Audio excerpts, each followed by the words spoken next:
28:17.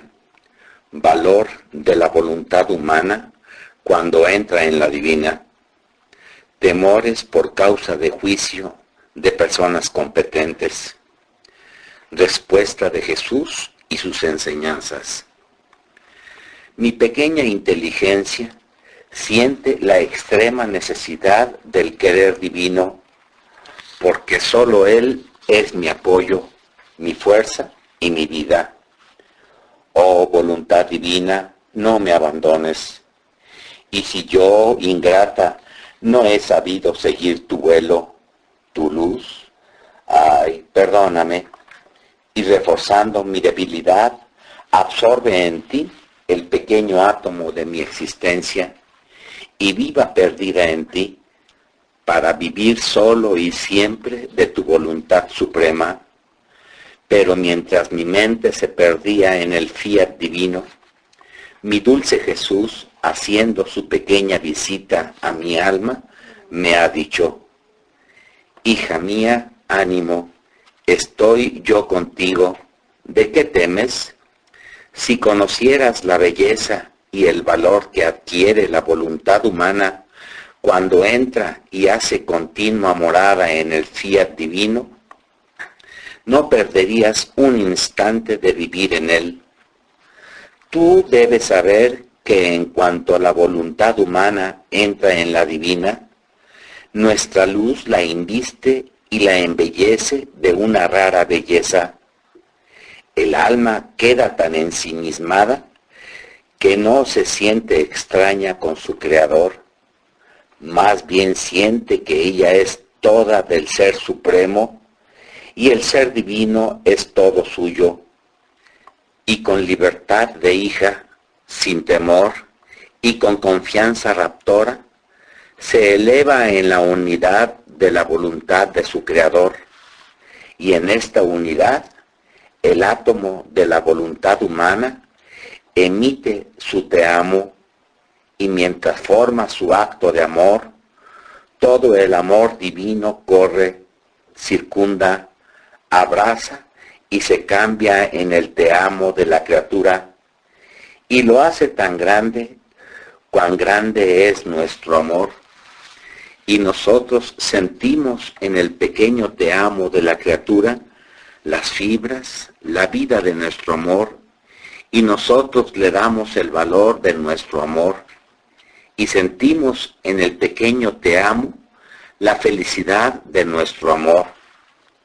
Este pequeño te amo no sale más de dentro de la unidad de nuestro querer, y mientras queda, se expande tanto en la órbita del fiat, que no hace otra cosa que seguir por todas partes a la divina voluntad, y así de todos los otros actos que se propone hacer en nuestra voluntad.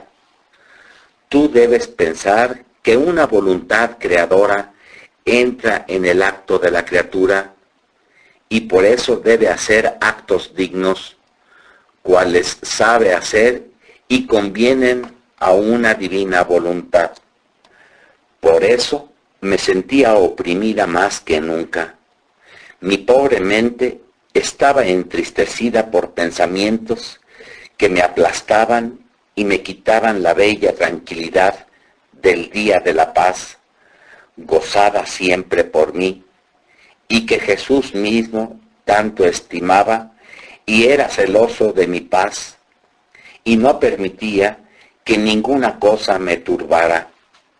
Y ahora siento que ruidos de tempestad quieren hacer llover sobre mi cabeza, y esto porque habiendo leído personas competentes algún volumen de mis escritos, han encontrado dificultades sobre la intimidad que Jesús había usado conmigo al verter sus amarguras en mi indigna alma, y tantas otras cosas que no era de la dignidad divina obrar en este modo con la criatura. Y como yo estaba en mi simplicidad, habiéndome asegurado mis pasados confesores y también personas santas y competentes, a las cuales yo, temblorosa, preguntaba si fuera Jesús o no que obraba así conmigo. Y ellos me aseguraban que era Jesús, diciéndome que es su costumbre entretenerse sobre la faz de la tierra con sus criaturas. Y yo creía sus aseveraciones, y dándome en poder de Jesús, lo dejaba hacer lo que quería de mí. Y aunque me sometiera a penas atroces y aún a la misma muerte, yo me sentía feliz, como tantas veces sucedía, porque estando contento Jesús, yo decía, me basta mucho más que lo que ha hecho conmigo mi dulce Jesús, sea que vertiera, sea que me llevara junto con él, o cualquier otra cosa que me hiciera. Yo no recuerdo jamás haber sentido en mí sombra de pecados, tendencias no buenas y santas. Más bien su toque era puro y santo, y me sentía más pura el verter de su boca en la mía, que como una fuentecita salía de la boca de Jesús y se vertía en la mía. A las penas que yo sentía, tocaba con la mano cuánto sufre Jesús, cuán feo es el pecado, y habría puesto 1000 veces la vida antes que ofenderlo, y me sentía convertir mi pequeño ser en reparaciones para poder defender a mi dulce Jesús. Por eso, al pensar que había sido interpretado tan mal un acto tan santo de Jesús, me sentía tan mal que no tengo palabras para expresarme. Entonces el bendito Jesús, teniendo compasión de mí, se ha hecho ver, y todo afligido y ternura me ha dicho, hija mía, no temas, mi modo de obrar es siempre puro y santo, cualquiera que sea, y aunque parezca extraño a las criaturas, porque toda la santidad no está en el acto externo del modo de obrar, sino depende de la fuente de la santidad interna de donde sale y de los frutos que producen mi modo de obrar. Si los frutos son santos, ¿por qué querer juzgar mi modo? Así me agradaba y por eso lo hacía. Por los frutos se conoce el árbol, si es bueno, mediocre o malo, y me disgusta sumamente que en vez de juzgar los frutos, han juzgado la corteza del árbol y no la sustancia y la vida del mismo árbol. Pobrecitos, ¿qué cosa pueden comprender con mirar la corteza de mis modos sin descender a los frutos que he producido? Quedarán más a lo oscuro y pueden incurrir en la desgracia de los fariseos, que mirando en mí la corteza de mis obras y palabras, no la sustancia de los frutos de mi vida, permanecieron ciegos y terminaron con darme la muerte. Y además, así se da un juicio, sin implorar la ayuda del autor y dador de las luces, y sin interpelar a aquella que con tanta facilidad ellos juzgan. Y además, ¿qué males hacía yo? ¿Y qué era lo que tú recibías cuando yo vertía de mi boca en la tuya, la fuentecita que salía de la fuente de mis amarguras que me dan las criaturas? No vertía en ti el pecado, sino parte de los efectos, y por eso tú sentías la intensidad de las amarguras, la náusea, cómo es fea la culpa, y tú al sentir estos efectos aborrecías el pecado, y comprendiendo por ello cuánto sufre tu Jesús, cambiabas tu ser y también cada gota de tu sangre en reparación por tu Jesús. Ah, tú no habrías amado tanto el sufrir para repararme, si no hubiera sentido en ti los efectos de la culpa? ¿Y cuánto sufre tu Jesús al ser ofendido? Pueden decir que porque lo hacía de la boca, lo podía hacer de otra manera, pero así me agradaba. Yo he querido hacer contigo como un padre hace con su pequeña hija, porque pequeña se deja hacer lo que quiere, y su padre se vierte en su pequeña, con modos tan afectuosos y amorosos, como si encontrara en ella su propia vida, porque sabe que nada rechazaría a su padre, aunque se requiriera el sacrificio de la propia vida. Ah, hija mía, mi delito es siempre el amor, y es también el delito de quien me ama, no encontrando otra materia de qué juzgar.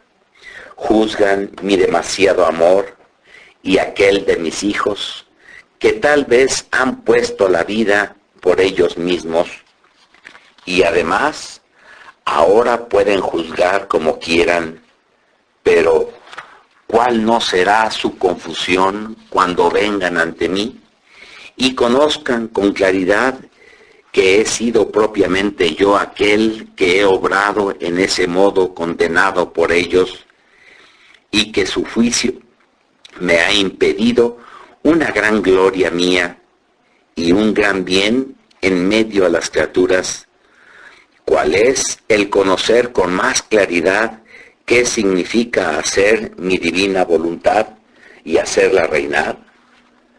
No hay delito más grave que el de impedir el bien. Por eso, hija mía, te recomiendo que no quieras turbarte ni alejar nada de lo que pasa entre yo y tú. Asegúrame que mi obrar tenga su cumplimiento en ti. No me quieras dar ningún dolor por parte tuya. Yo quería difundir el bien fuera de ti, pero la voluntad humana pone obstáculos a mis designios. Por eso ruega que sea vencida la voluntad humana y que no quede sofocado el reino de mi divina voluntad en medio a las criaturas. Pero te digo que mis conocimientos sobre mi divina voluntad no quedarán sepultados. Ellos son parte de mi vida divina, y como vida no están sujetos a morir. A lo más podrán quedar escondidos, pero morir jamás, porque es decreto de la divinidad que el reino de mi divina voluntad sea conocido. Y cuando nosotros decretamos, no hay potencia humana que nos pueda resistir. A lo más será cuestión de tiempo. Y a pesar de las oposiciones y juicios en contra de estas personas competentes, yo me haré camino, y si estos con sus juicios querrán sepultar tanto bien y tantas vidas divinas de mis verdades, yo los pondré a un lado y me haré camino, disponiendo a otras personas más humildes y simples y más fáciles para creer en mis modos admirables y múltiples que yo uso con las almas, y con su simplicidad, en lugar de encontrar cavilaciones y dificultades, reconocerán como don de cielo lo que yo he manifestado sobre mi divina voluntad, y éstos me servirán admirablemente para propagar en el mundo los conocimientos sobre mi fiat. ¿No sucedió lo mismo en mi venida sobre la tierra? Los sabios, los doctos, las personas de dignidad no quisieron escucharme. Es más, tenían vergüenza de acercárseme. Su doctrina les hacía creer que yo no podía ser el Mesías prometido, de modo que llegaron a odiarme, y yo los hice a un lado y escogí humildes, simples y pobres pescadores, los cuales me creyeron y me serví admirablemente de ellos para formar mi iglesia y propagar el gran bien de la redención. Así haré de mi divina voluntad. Por eso, hija mía, no te abatas al oír tantas dificultades que ponen, y no nos separemos en nada de lo que pasa entre yo y tú, y sigue haciendo lo que te he enseñado que tú hagas en mi divina voluntad. Yo nada dejé de hacer de lo que debía hacer para la redención, a pesar de que no todos me creyeron. Todo el mal quedó para ellos. A mí me convenía hacer mi curso que había establecido hacer por amor de las criaturas. Así harás tú. Sigue tu abandono en mi divina voluntad y tus actos en ella, y yo no te dejaré. Estaré siempre junto contigo.